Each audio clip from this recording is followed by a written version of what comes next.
Bonjour à tous, c'est Marilyn de Lunastro Medium. J'espère que vous allez bien.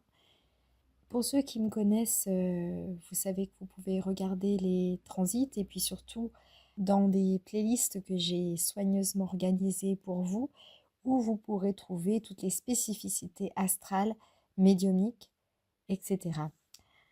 Aujourd'hui, j'aimerais aborder avec vous un sujet que finalement on ne connaît pas très bien. Pour les personnes qui aiment l'astrologie ou qui sont un petit peu novices, on va beaucoup parler du signe solaire, de l'ascendant, voire du signe lunaire. Moi, je remarque souvent quand j'ai des personnes qui viennent me consulter que elles sont à peu près à ce niveau-là, au niveau de leurs connaissances astrales. Et, hum, et le sujet dont je voulais vous parler, c'est le descendant. Alors, je ne sais pas si vous en avez déjà entendu parler, rien à voir avec la pente descendante, rien à voir avec le descendant en termes d'héritage, par exemple. Euh, L'ascendant et le descendant, c'est un axe qui va parler de l'incarnation de la personne, qui va se jouer avec l'ascendant, n'est-ce pas? L'heure de naissance, le lieu. Si la personne est née à Melbourne, à telle heure, son ascendant pourrait être, par exemple, Verseau, admettons, on ne sait jamais, en fonction de son horaire. Et puis, l'ascendant va automatiquement observer en face le descendant. Il va y avoir une dualité et surtout, c'est un effet miroir. L'ascendant, c'est je suis et le descendant, c'est plutôt nous sommes. Ça va parler de la maison 7 puisque la maison 1 parle de l'ascendant, donc c'est vous, hein, c'est votre incarnation, c'est vous tout entier, comme je vous l'avais déjà dit, c'est votre vêtement social, c'est la manière plutôt superficielle que les gens vont vous voir dans la réelle vie, mais par contre, le descendant, ça va être le regard de l'autre sur vous. Voyez-le comme ça. Et puis, pour aller de l'ascendant au descendant, il y a un certain laps de temps pour vous permettre d'évoluer, de grandir en conscience et de vous créer votre identité pour, par exemple, attirer à vous des personnes dans le milieu qui va traiter des mariages, des contrats, que ce soit privé ou professionnel. Et ça peut être aussi, alors ce n'est pas que les autres, mais ce que vous allez renvoyer dans le descendant, tout va dépendre, hein, si vous avez un descendant, par exemple, en cancer, et que donc vous êtes ascendant capricorne, vous allez attirer à vous, ou vous allez être attiré par des personnes qui vont avoir tendance à être plutôt douces dans la manière d'être. Pourquoi? Parce qu'un ascendant capricorne est un bourreau de travail, par exemple, va avoir besoin de sa solitude pour se recentrer, va avoir un besoin d'ancrage, et puis surtout, la sécurité va se trouver dans la douceur que le descendant cancer peut lui apporter. Donc par exemple que le partenaire ou que lui-même, parce que c'est aussi son reflet. N'oubliez pas que le descendant, c'est les autres, mais c'est aussi une partie de vous. Donc c'est quelque chose que vous allez probablement parfois rejeter, hein, et en même temps, vous allez chercher ça, à améliorer ça. C'est les potentialités que le descendant peut vous apporter, c'est-à-dire avoir plus de souplesse, plus de douceur envers vous-même, peut-être moins de jugement, une écoute maternante. Vous voyez, c'est un petit peu ce qui peut se passer. Si vous avez un descendant Gémeaux, et donc vous êtes ascendant Sagittaire, là, vous aurez plutôt tendance à attirer des partenaires communicatifs, curieux, jovial, intellect, voire un petit peu snob, un petit peu prof, hein. Parfois, ça peut induire ce côté-là, mais c'est plus l'ascendant Sagittaire qui va créer cela aussi. Ce sont quand même des personnalités qui va communiquer plus sur la philosophie et la spiritualité concernant le Sagittaire et qui va concerner beaucoup plus le business, le local et en même temps le besoin d'apprendre et de s'enrichir intellectuellement avec le descendant Gémeaux. En même temps, on va vous demander de moins vous prendre au sérieux avec un descendant Gémeaux, donc vous aurez un partenaire peut-être qui sera doté de pas mal d'humour, voire un humour un peu grinçant, tout va dépendre s'il a des aspects dans le descendant, et en même temps, ça va dépendre aussi par rapport à votre thème à vous, puisque quoi qu'il en soit, vous vous retrouverez concerné par le descendant. Le descendant, c'est une manière pour vous de vous challenger sur des manquements que vous auriez à l'ascendant. Je m'explique. Ce que vous avez à l'ascendant, forcément, l'autre va être attiré. Vous allez attirer le partenaire qui va être comme un aimant sur l'ascendant. Si vous avez un ascendant balance, par exemple, et que vous avez donc le descendant en bélier, ce qui va peut-être vous stimuler et stimuler les autres, c'est cette volonté à s'affirmer, peut-être parce que vous ne l'auriez pas naturellement avec l'ascendant balance. Vous pourriez attirer aussi des partenaires avec une véritable volonté de faire et surtout peut-être de l'agressivité. Donc vous seriez peut-être plus sensible à recevoir des critiques des autres en étant un peu violent dans la manière d'être. Et donc vous allez vous demander, mais qu'est-ce que j'ai fait? Pourquoi je reçois tout le temps le même type de partenaire? C'est des vrais gars, des vrais bolosses, mais en fait, ils sont quasiment tout le temps en train de me rabaisser ou de me dire des trucs vraiment pas sympas, agressifs, passifs, passifs-agressifs. Et du coup, ça envoie des pics comme ça sans cesse. Alors, il y a aussi le scorpion, hein, parce que là, je parle aussi, j'ai une énergie scorpion qui me vient. Si vous avez, par exemple, l'ascendant taureau et le descendant en scorpion, ça, c'est plus des pics de l'air de rien aussi, qui peuvent vous être envoyés. Et en même temps, vous pourriez être attiré par ce magnétique scorpion et par les personnes un peu mystérieuses qui peuvent certainement cacher de lourds secrets et des tourments. Et donc, genre les bad boys et tout ça. Avec le bélier et le scorpion, ça peut être en lien indissociablement du fait qu'ils ont la même maîtrise Mars. Ok? Avec Pluton, bien évidemment. Donc, c'est pas. Vous allez avoir un descendant qui va vous challenger aussi, vous, pour vous permettre de trouver votre propre vérité intérieure sur qu'est-ce que je sens, qu'est-ce que j'ai peur de voir, parce qu'il y a aussi des angoisses qui peuvent vous être montrées grâce à l'autre. Et du coup, ça va incontestablement vous attirer parce qu'il vous sera demandé de travailler là-dessus avec un tel descendant en scorpion. Et par rapport au bélier, le descendant bélier, donc je reprends l'ascendant balance, qui est quand même justement très porté sur l'amour, sur le couple, la relation au couple. Et donc le bélier l'est un peu moins, il est plutôt individualiste, va être beaucoup plus dans l'action, dans les objectifs à atteindre, mais il va très vite passer à autre chose. Donc là, la bonne chose, c'est que vous allez pouvoir vous affirmer avec le descendant et que vous aurez certainement un partenaire qui sera exigeant et ambitieux. En bélier, il ne lâche pas, c'est vraiment un guerrier, quoi. Voilà. Tant qu'il n'a pas obtenu ce qu'il veut, il ne va pas lâcher. Donc, du coup, ça peut créer chez vous un petit peu des ambivalences, mais vous allez avoir un équilibre à trouver et le partenaire va vous donner des opportunités d'évolution, de travailler sur vous deux, sur qu'est-ce que j'ai besoin et pourquoi. Et puis, ce qui est intéressant aussi avec la maison 7, c'est que c'est pour vous le partenaire idéal qui correspond à vous. Et surtout, si faudrait voir sur votre thème si vous avez une planète ou un luminaire, ou le nœud nord, le nœud sud, sur le descendant, parce que ça peut induire certainement déjà des marqueurs. Et puis souvent des vies passées ou des fautes, entre guillemets, que vous allez devoir épurer et nettoyer. De par ce que vous allez revivre, donc par exemple des schémas de répétition. Si vous avez par exemple un descendant en lion, vous allez être attiré par l'opulence, par la grâce, par le succès, par une forme de lumière qui pourrait émettre du partenaire et donc qui pourrait vous attirer. Puisque en Verseau, vous avez aussi du charisme. Hein. Le Verseau et le lion, faut pas rêver, hein, on les voit, hein, quoi qu'il en soit. Vous avez l'ascendant Verseau et donc le descendant en lion. Vous serez probablement attiré par quelque chose qui vous est inconnu et en même temps qui va vous permettre de vous retrouver aussi dans cet inconnu. Surtout si vous avez un luminaire à l'angle du descendant. où là, votre partenaire, donc surtout si c'est le soleil en plus, votre partenaire va vous mettre en valeur. Vous serez attiré par un partenaire charismatique.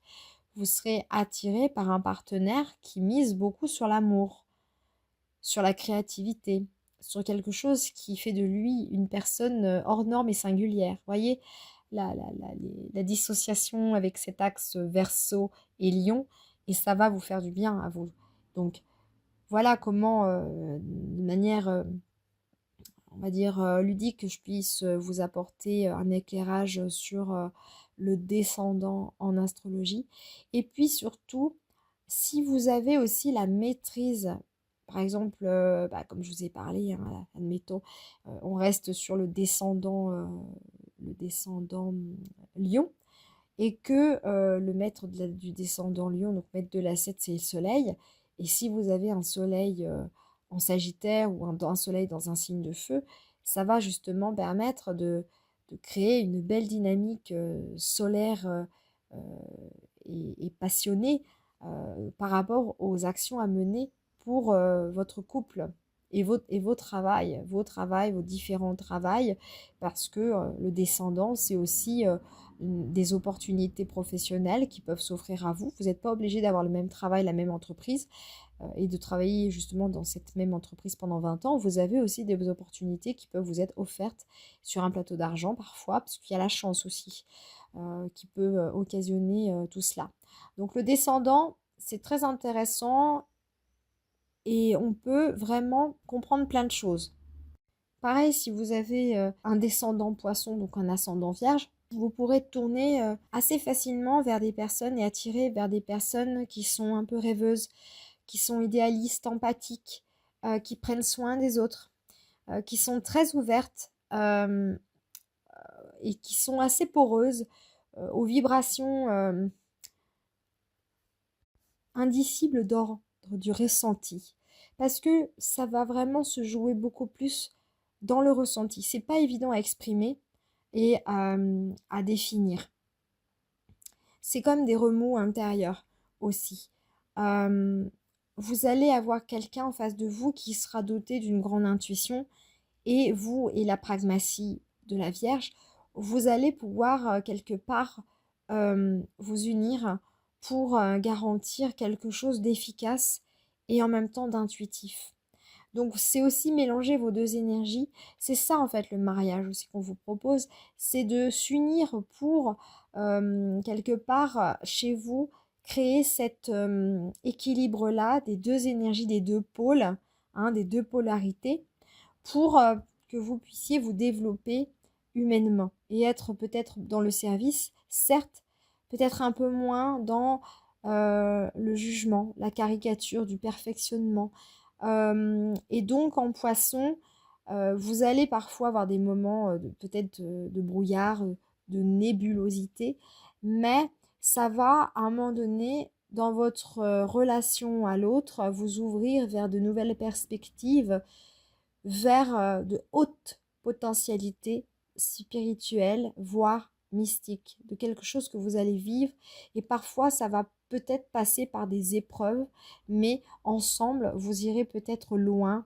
Alors attention, pas trop loin dans les profondeurs non plus, mais si vous êtes là pour cheminer ensemble, ça peut être une des portes à ouvrir pour mieux vous découvrir. Alors, je vais vous donner un exemple d'un thème astral. J'ai pris le thème de Barbara. Alors, Barbara, c'est une chanteuse dont j'utilisais parfois les chansons quand je faisais mes spectacles de danse. Euh, et puis, c'est une artiste qui est touchante. Je la connais pas non plus trop, mais en même temps, c'est une personne qui est touchante dans ce qu'elle vit, dans ce qu'elle aimait. Elle a levé le descendant en bélier, dont la maîtrise se trouve conjoint au nœud nord, mais pas dans le même signe, hein, c'est-à-dire en taureau. Donc nœud nord taureau conjoint à la maîtrise du descendant Mars en taureau, hein, et donc en maison 7.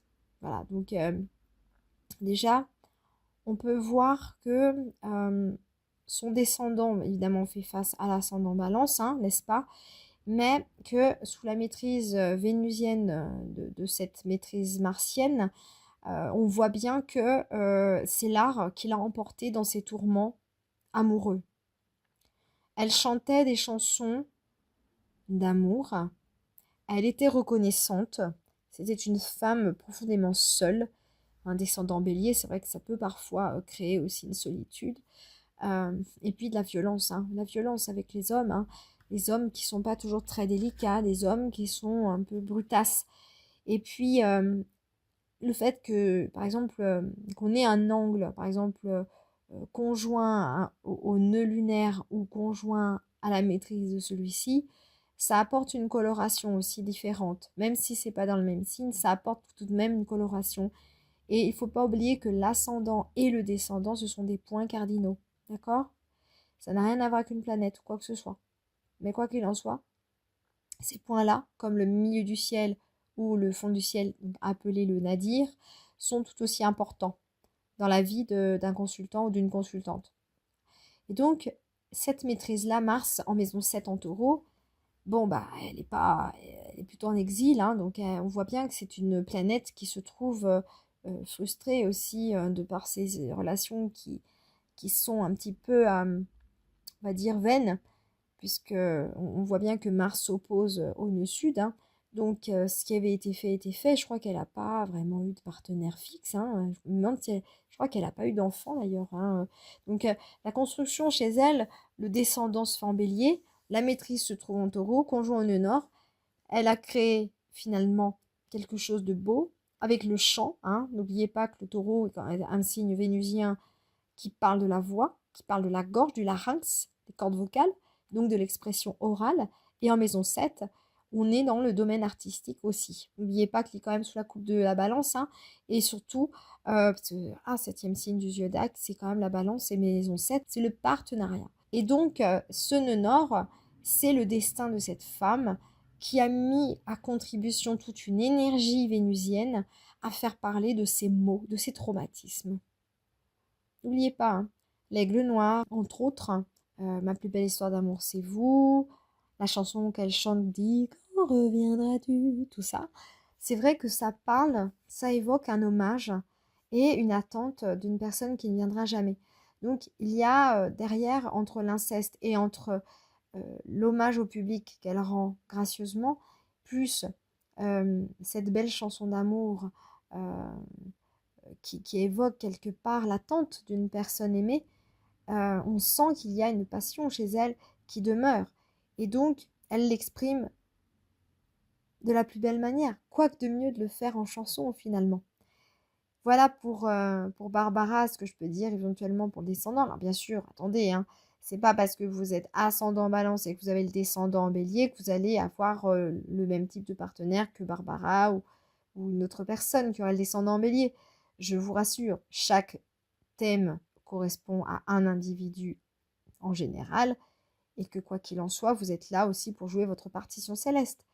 Et puis, vous n'avez pas le même thème que Barbara, tout simplement. Et vous n'aurez pas eu la même éducation qu'elle. Si jamais vous étiez nés la même année, le même jour, etc., le même mois, le même lieu, non, non, non. Rassurez-vous, il y a de la marge. Et c'est valable pour les personnes qui ont un thème qui aurait également les mêmes caractéristiques qu'une vedette, par exemple Lady Diana ou des gens voilà, qui ont eu des destins assez tragiques. Je vais vous prendre aussi un autre exemple d'une célébrité, donc c'est Ben Affleck, le thème astral de Ben Affleck, qui est un comédien américain, qui a joué dans Pearl Harbor, dans Will Hunting. Et donc on voit bien que son descendant, il est donc ascendant cancer, avec une Vénus très conjointe à l'ascendant, ce qui peut apporter une douceur sur la manière dont il a d'exprimer ses sentiments. Et il a tout de même un côté froid, hein. Je ne sais pas si vous êtes d'accord avec moi. Et il apporte quand même un vent de fraîcheur, je trouve. Il est pas... Enfin, moi, quand je le vois, je le trouve pas très chaleureux, personnellement. Il fait tout le temps la gueule. Donc, comme quoi, vous voyez, comme quoi l'ascendante, ça fait pas tout. C'est pour ça que je vous dis, il faut toujours observer le thème de quelqu'un. On ne peut pas s'y fier. C'est important de voir le reste. Et c'est pour ça que je voulais vraiment vous parler du descendant. Donc, le descendant chez lui, c'est Capricorne.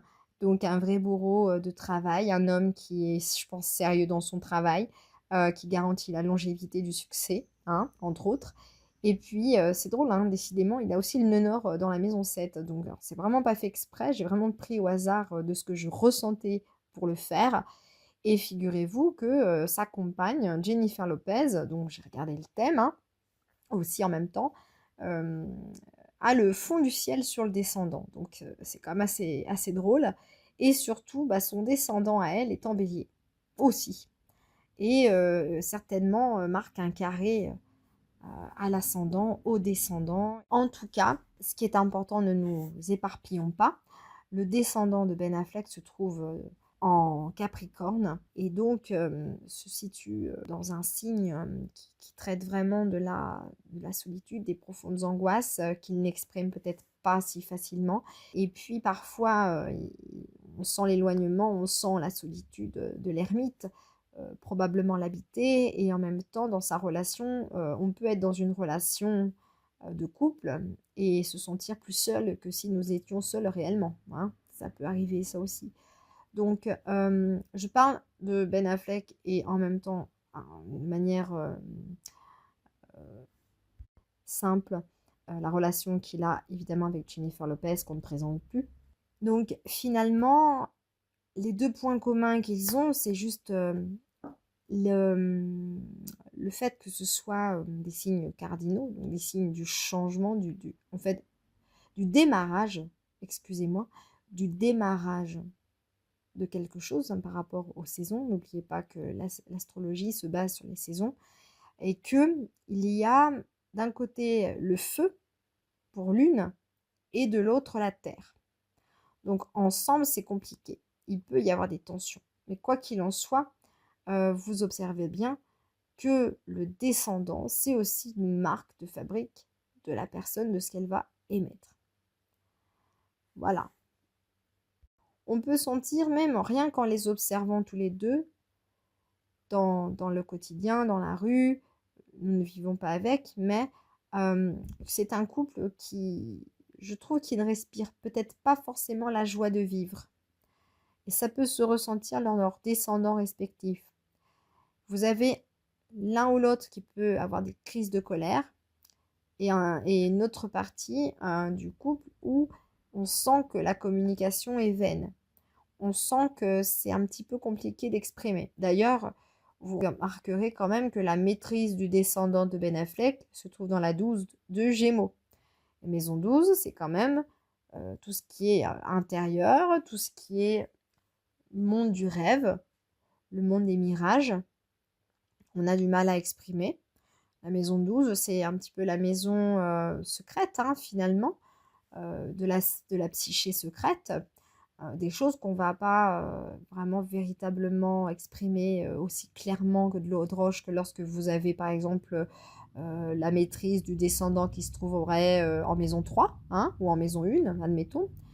Donc là, on est vraiment avec un Saturne en Gémeaux en 12, donc c'est pas évident. Il y a probablement beaucoup de solitude de la part de cet homme, donc qui a du mal à exprimer ce qu'il ressent, à verbaliser, hein.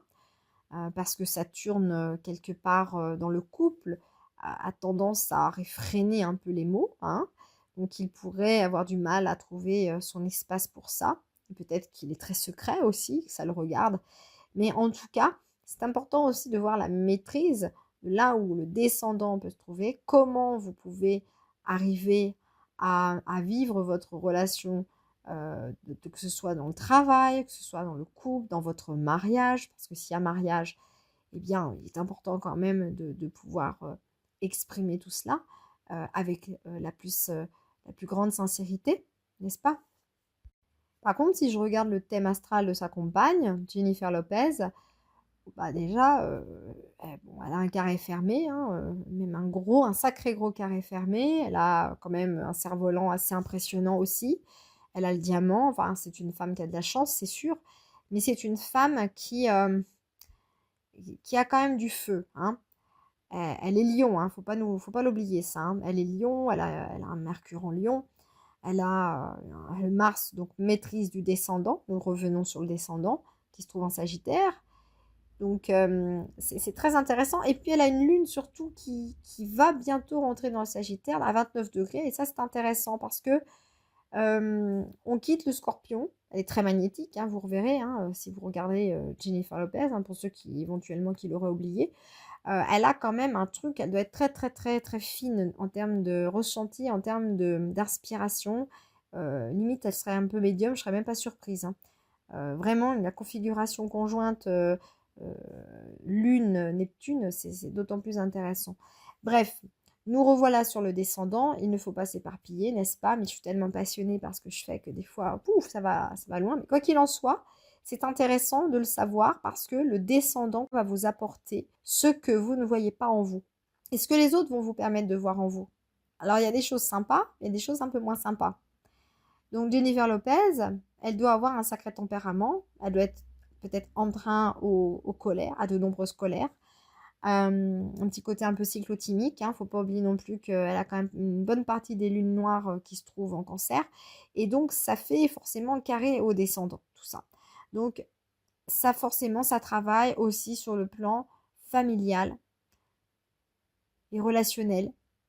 Et tout ça en bélier. Et donc il faut en faire quelque chose. On ne peut pas rester comme ça. Et donc le bélier, il a envie d'action. Il ne peut pas rester sans rien faire. Et c'est là que c'est important. Et du coup, avec Ben Affleck, ça peut parfois exploser. Surtout dans le foyer. Il ne faut pas oublier, hein. C'est important aussi, hein. Parce que si on regarde les deux aspects du couple, le descendant Capricorne de l'un et le descendant Bélier de l'autre, c'est pas non plus très facile, mais il y a matière à évoluer ensemble, quoi qu'il en soit, parce que c'est comme une marche d'escalier que l'on gravit pas à pas et ça prend du temps.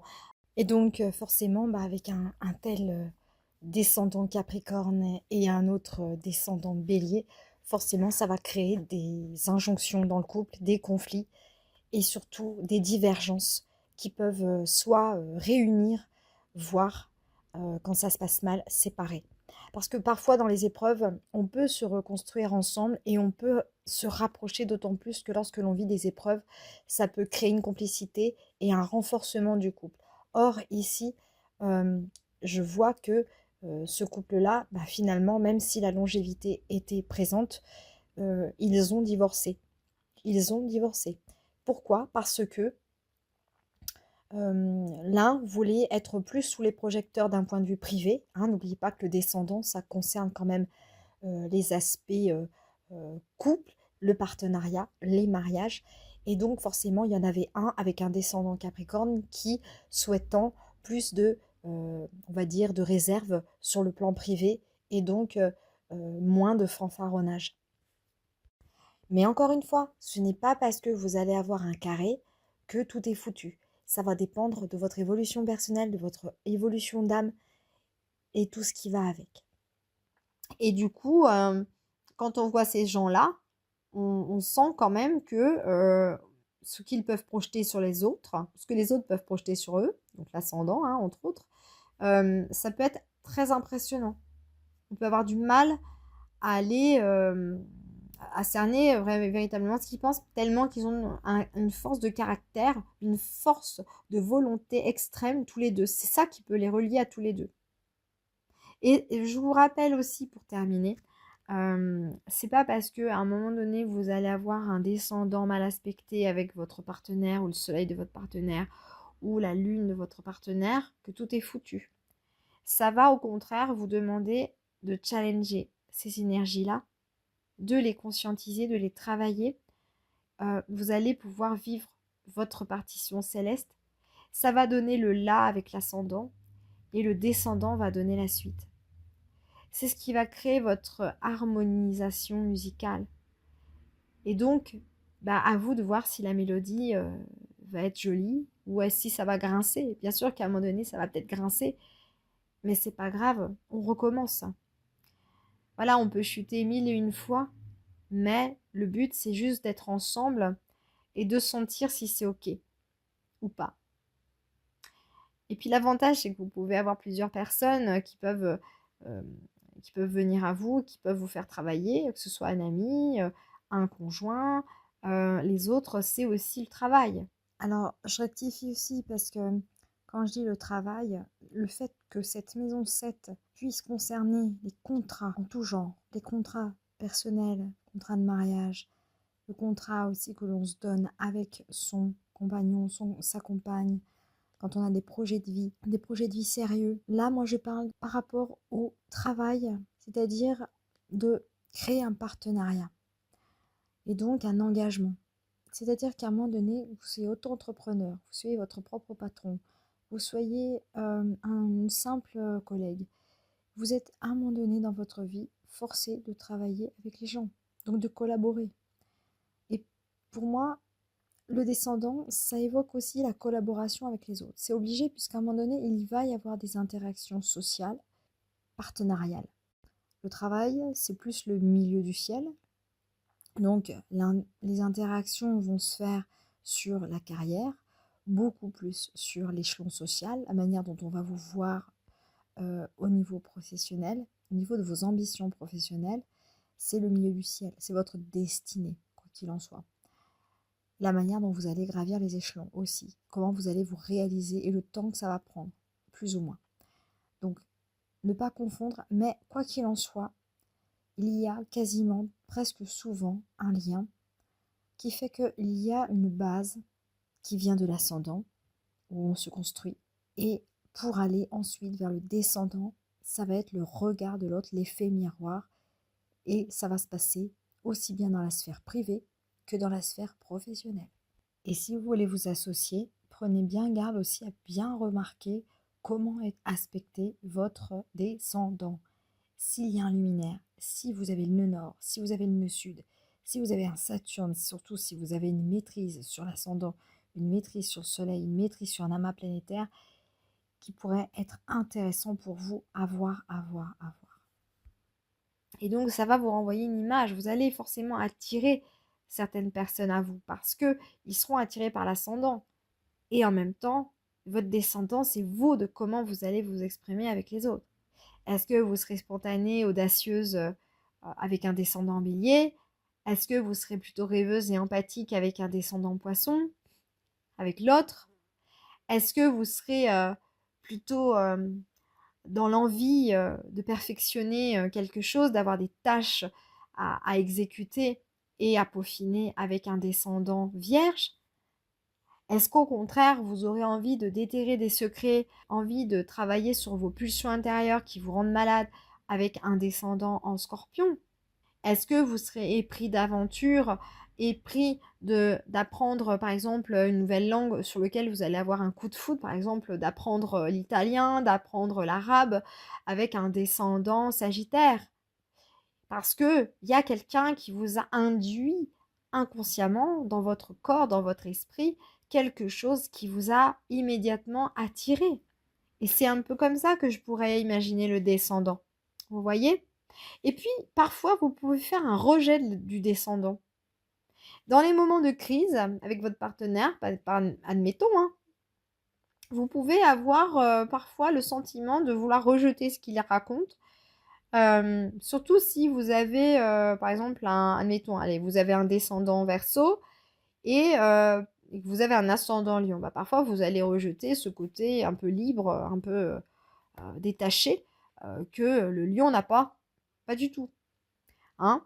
Donc le descendant Verseau, bah, parfois vous allez peut-être vous dire, mais il en a rien à foutre, il pense qu'à lui, il pense qu'à ses amis, et puis on dirait que rien ne l'atteint, etc. Vous pouvez parfois avoir tendance à admirer ce côté libre, ce côté révolutionnaire, ce côté un peu hors norme, un peu, comment dire, ovni, le côté un peu ovni de la personne, un peu clownesque, hein, tout ça, en verso. Et puis par moment, vous allez réfuter tout ça, vous allez dire non, non, non, je n'en veux pas, quoi. Ça m'énerve. Et parce que l'ascendant lion va avoir besoin d'amour, de démontrer son amour. Et puis il a de l'ego, il y a du feu, quoi. Et puis c'est comme ça, ce sont ces qualités qui sont là. Et parfois, ces qualités peuvent se transformer en cauchemar dans les moments les plus difficiles que l'on peut vivre avec les autres. Il n'y a pas de secret. Voilà, écoutez, J'espère que je ne me suis pas trop éloignée du sujet. J'ai essayé de vous apporter un éclairage, pas des moindres, en tout cas un petit peu spécial. J'ai essayé aussi de prendre quelques exemples sur certaines célébrités. Et puis, bah, j'espère que ça vous aura au préalable éclairé, hein. Je sais pas si j'ai fait tous les descendants, mais du fait que j'ai quand même évoqué une bonne partie des signes du zodiaque, oui, bah c'est sûr, si vous avez le descendant balance, par exemple, vous allez rencontrer un des partenaires qui voudront se marier avec vous. Ça, c'est quasi une certitude, hein. Là, il n'y a pas photo. Là, le fait d'être ascendant bélier, parfois, c'est pas forcément négatif parce que vous pourrez avoir l'audace, par exemple, de demander quelqu'un en mariage, admettons que vous le fassiez, et que la personne dise oui et que la personne avec un descendant en balance, surtout s'il y a un Saturne dans les parages en balance, vous pourriez avoir une personne d'autant plus âgée que vous, avec une certaine sagesse, un certain recul sur la vie et les événements, et qui voudrait vraiment vous s'engager, en tout cas vous engager tous les deux vers quelque chose de concret, voire même de créer un partenariat ensemble. Parce que n'oubliez pas aussi, le descendant, on a beaucoup parlé du couple, on a beaucoup parlé de tout ça, mais c'est aussi le partenariat. C'est aussi votre manière avec votre mari d'engendrer des projets, soit professionnels, soit privés, ou les deux. Par exemple, si vous tenez un commerce, hein, vous pouvez travailler ensemble, ou vous pouvez aussi travailler pour la micro-entreprise, surtout si vous générez des vidéos, des photos, des choses sur un site internet, par exemple, si vous êtes webmaster, etc., et que votre partenaire travaille dans le design ou je ne sais quoi, c'est quelque chose que vous pouvez faire ensemble, voilà, par exemple. Notamment si vous avez un descendant en Gémeaux, par exemple, ou un descendant en Verseau, etc., tout ce qui est multimédia, etc. Voilà tout le monde. Eh bien écoutez, n'hésitez pas à vous abonner, n'hésitez pas à m'écrire si vous avez des questions, si vous avez besoin de me consulter, vous savez où me trouver, hein. Il y a tous les liens, mon site internet. Et puis en attendant, bah, écoutez, je vous souhaite une agréable journée et je vous dis à très bientôt.